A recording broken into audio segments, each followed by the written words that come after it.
All right, so Just got done. watching Sailor Moon Season 1. episode Yeah. 31. Oh. And this episode was called Loved and Chased. Luna's worst day ever. Yeah. And in the last review, I mentioned something about the seasons changing and such. And the first bit dialogue we got was autumn, a season for ladies and girls, which, not really. It's for everybody, but whatever. And then right off the bat, we get a lot of kitties, a lot of cats, and all these stray cats are ganging up on Luna. Yeah. And then this cat throws a fish bone down as if like the way Tuxedo throws a rose, and then the Tuxedo Mask music starts playing. Don't know the relation To Tuxedo save Mask. Luna from these stray cats. Saving, yeah, but I thought that was Tuxedo Mask. I love that. Signature music, but Yeah. Tuxedo cat with fishbone rose. Yeah. I love it. I love it. Yeah. Yeah, Tuxedo Kitty. Mm-hmm. Yeah. And there's also so with the cat stuff in this episode, this is the first Luna-centric episode we've ever gotten. Which is that right? Do you think that's yeah? This is the first completely Luna is the star of the show in this. Yeah, one. I mean it's in the name. It's a cat themed episode. Yeah, and the North American title, I'm just gonna read it because it's Kitty Chaos. That's not too bad.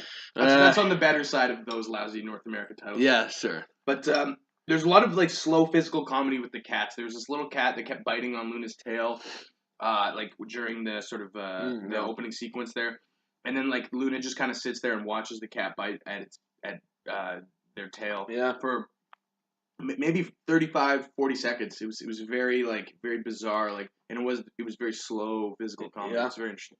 So of course we're looking for the rainbow crystals here, and we're on to the 7th now, aren't we? The 7th, yeah. I think we got the last one. Yeah, this is the last one, and let's see what happens. So this little girl and the cat, the cat that saved Luna. They figure out the Red Battler. That's his name. Yeah, Red Battler. Yeah. They figure out the crystals in the residence of their home, and then Jadeite tries to take the crystal from the little girl, but Zoisite tries to take the crystal. Jadeite's dead. Yeah, he's dead, man. He's long gone.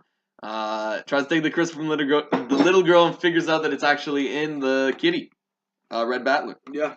So I really liked the whole cat theme in this episode. It was fun, very fun.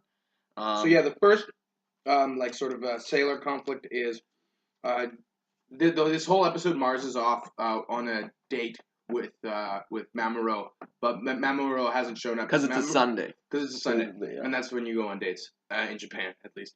That's what they imply. And Mamoru stands her up because he's after the 7 crystals. That's he wants the rainbow crystals, clearly.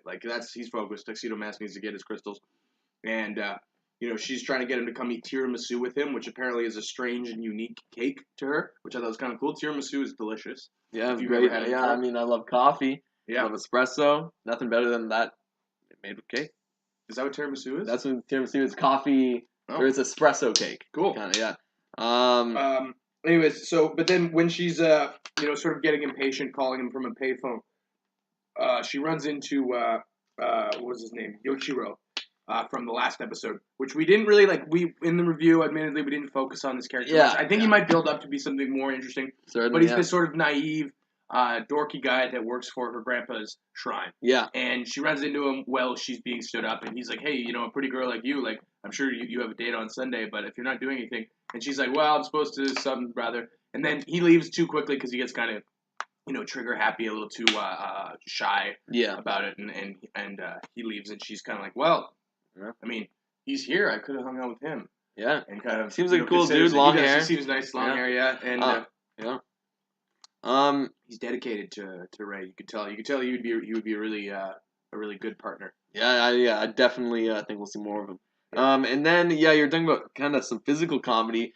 Zoisite starts getting chased by a plethora of rats. I don't know if that's the right word for that, but just Luna a and crazy the Red amount. Battler fall into the sewer. Yeah. Around the same time that Zoisite figures out that this little girl isn't the Yuma, but the Red Battler is the big white cat. Yeah.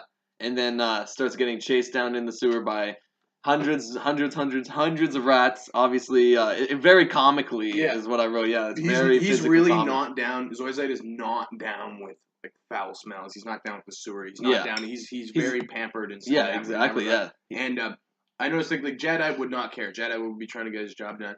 Nefri wouldn't have cared either. Oh, Nefri certainly wouldn't have cared. Although he did have like the qualities about him that seemed a little like superficial in the sense that I think Nefri would have been the kind of guy that would not want to get his tux dirty, or get his hair wet. I don't know. He was more. He was like a chess player when it comes to figuring out how to get these sailors and the crystals here. Mice were more effective at slowing Zoisite down than the sailors ever were. Yeah. Really, which is kind of crazy. Well, so that's because there were so many. There's so many mice, but I don't know. It's just interesting that somebody from an ethereal world's weakness can exist within our own world just naturally, which was kind of cool. Yeah. So that was comical chase, and then the sailors, where were they? They were hanging out They were hanging out at the little girl's house. At the little girl's house, waiting. Tommy, who was pretty perceptive, realizes the moonstick isn't going off. Yeah. This girl's not the Yuma. Yeah, because there was a 65% chance that it was in the house, because the cat lives there, but the cat wasn't there at that point. And then, Usagi's easily distracted. She's playing the Sailor V game, the new Sailor V game, whatever. She's not paying attention, and then it's up to Rei and Ami to really figure out what's going on. And then I guess this is where Tuxedo Mask. Oh no, we get to see the Yuma. The kitty becomes the Yuma. Mm-hmm. Huge thing, but with the power of love, because Luna really is crushing on this cat. Well, this cat's crushing on Luna.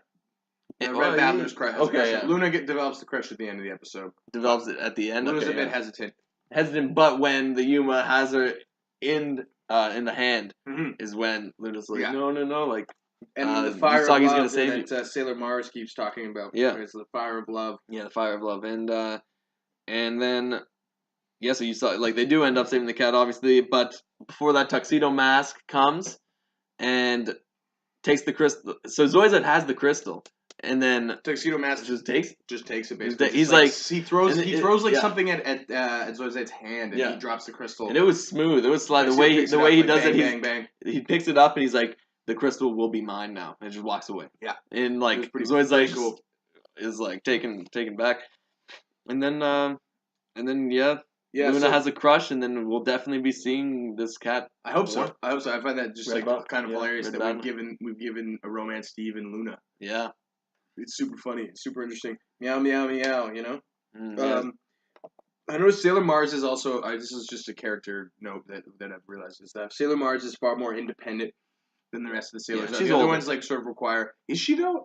We still don't really implied, know. Isn't it? Yeah, but I have no idea. Yeah, Sailor Mars so she's goes off and does her own thing, and when she needs to be there to save the day, she will. But she definitely seems to live her own little life outside of the sailor gang. Yeah.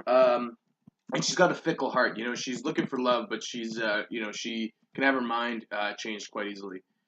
Yeah. Yeah. Okay. I just googled her. Yeah, Sailor Mars is the same age as the rest of them. Yeah. All right, so I think that's about enough about this episode. This was a good episode. This was a pretty good episode. Solid. The last 3 episodes have all had the running theme of being a little more romance themed, a little bit more character driven, and a little less action oriented and one-offy. They've been really expanding the supporting cast. The fact that this Yoichiro guy showed up again means we'll probably be seeing more of him. We'll probably be seeing more of this cat, and that's great. That gives incentive for for the viewer. Yeah, for the viewer. And there we go. Yeah. All right, well, thanks for watching. Much love.